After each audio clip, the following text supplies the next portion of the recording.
Hey everyone, this is James with WSTrades.com. I want to provide an update on ticker WBD or Warner Brothers. So I saw they were trending here and I started to take a look at some of their financials. I came into the SEC filings here and just taking a look at their most recent quarter. So this is for the quarter ended June 30th, and you can see they are still losing money. So the net loss was $1.2 billion. This is for the 3 months ended June 30th. Now, if you compare that to 2022, it is a little better. As you can see, they lost $3.4 billion the year before. And if you look at the 6 months ended June 30th of this year, that net loss is at $2.28 billion. And that is a little better than 2022. If you look at the 6 months ended June 30th, 2022, they lost $2.9 billion. So I started, we can kind of see here 2022, 2023 for the second quarter, they're still bleeding money, they're still losing money here. So I came in and just looked a little further back on some of the other earnings, going to the quarterlies. And, this quarter here that we saw, June 2023, or the quarter ending, June 30th, 2023, they had a really big miss here on the earnings per share. So they were expected to lose 7 cents a share and they lost 44%. So that was a massive surprise to the downside of 513%. Then if you come into the March quarter, same thing. They were only expected to lose 5 cents and they lost 38 cents.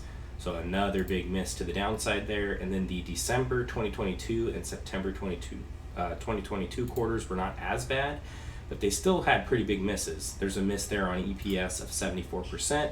And then for September 2022, a miss of 50%. So you can see here that the earnings have been consistently bad quarter after quarter. So they're just bleeding a lot of money here. Let's come into Yahoo Finance and take a closer look at some of the financial statements here. So if we're looking at cash flow and we go to the annual cash flow statement, you can see that they do have positive operating cash flow year after year, which is good. And that also, they have free cash flow in the positive, which is pretty big. 3.3 billion, 2.4 billion, 2.3 billion, 3.1 billion. So their cash flow statement looks pretty good. Let's go to the quarterly, at least on the annual. On the quarterly, it's a little more shaky. So if you kind of, look into the last 12 months or so, last 15 months, you can kind of see that it's kind of shaky. For June 30th, 2022, they had a 1 billion in operating cash flow, which is good, and 789 million in free cash flow. But then this September quarter was pretty rough, where they only had 124 million in operating cash flow. So that's a big drop off, and that put them at a negative in free cash flow. And then you can see here the quarter ending December 31st of 22, very strong quarter. They got 2.8 billion in operating cash flow, free cash flow 2.4 billion. But then come March of this year, another really bad quarter, where operating cash flow is negative 631 million. And that puts them at free cash flow of negative 930 million. And then boom, they bounce back with a better quarter here cash flow wise, where they got positive operating cash flow of 2 billion, free cash flow of 1.7 billion. So let's take a look at the earnings. So you can kind of see lately, last 12 to 15 months, the cash flow statement is kind of shaky. Not the worst we've seen. We've reviewed companies here where they're consistent, like AMC, where they're consistently negative free cash flow like every single quarter, every single year. So, it's definitely not as bad as that. At least they do have some good quarters in there. Let's take a look at the annual income statement here, and let's look at net income common stockholders. So this is your earnings. And you can see things were going okay. I mean, they were decreasing. It was going in the wrong direction. If you look at 2019, the end of 2019, they actually had 2 billion in earnings, but then that dropped off significantly in 2020 to 1.2 billion. It dropped down again in 2021 to 1 billion, and then it made this massive move in the wrong direction. Looking at the end of 2022, negative 7.42 billion in earnings. So that was a big swing, wrong direction. But let's take a look here at the quarterly to just get some more recent data. And if you look at net income common stockholders, every single quarter they are bleeding money. Now, ending the quarter June 30th, 2022, you see this negative 3.4 billion here. It dropped to negative 2.3, 2.1, 1. So they were trending in the right direction, and then it increased here. So if you compare March 31st of this year to June 30th of this year, it's going back in the wrong direction. And just adding all these quarters up here, that's where you get that negative 7.42 billion in earnings. So their earnings is really rough lately. They've really made a turn for the worst, and just kind of looking at it, they're very shaky. You know, like some of their cash flow quarters are good as of late, and some are not.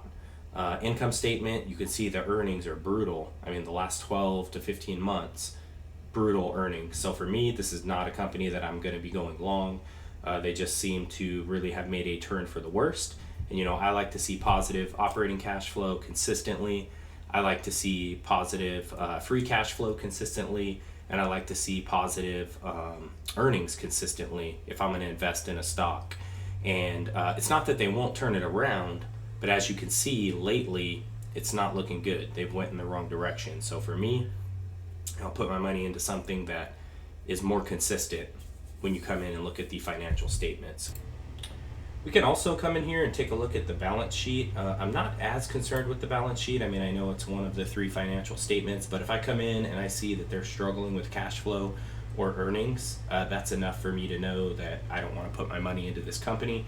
But, you know, I'm not going to say that the balance sheet isn't important. It's definitely important to have more assets than liabilities when it comes to the balance sheet. And you can see here that they do have, every single year, they do have common stock equity in the positive, which is good because we've covered companies like AMC that, you know, their stock equity is negative. So we've definitely seen worse balance sheets. If you come into the quarterly here, you can see every quarter they consistently have positive common stock equity. Now you can see that that is dropping, which is a sign that they're starting to struggle. And that's why the balance sheet isn't as important to me when I'm looking at a stock, because yeah, you've got positive common stock equity, but if you're bleeding money through cash flow or through earnings, you can kind of see this start to decrease. So, you know, if they continue to struggle, they continue to have these net losses on the earnings reports, yeah, you're going to see this stock equity just continue to dwindle. So just wanted to provide an update here and do some analysis on ticker WBD, or Warner Brothers Discovery. Please like this video. Please also subscribe to the channel if you're not subscribed. Hit that notification bell. Appreciate you for taking the time to watch this. Talk to you soon.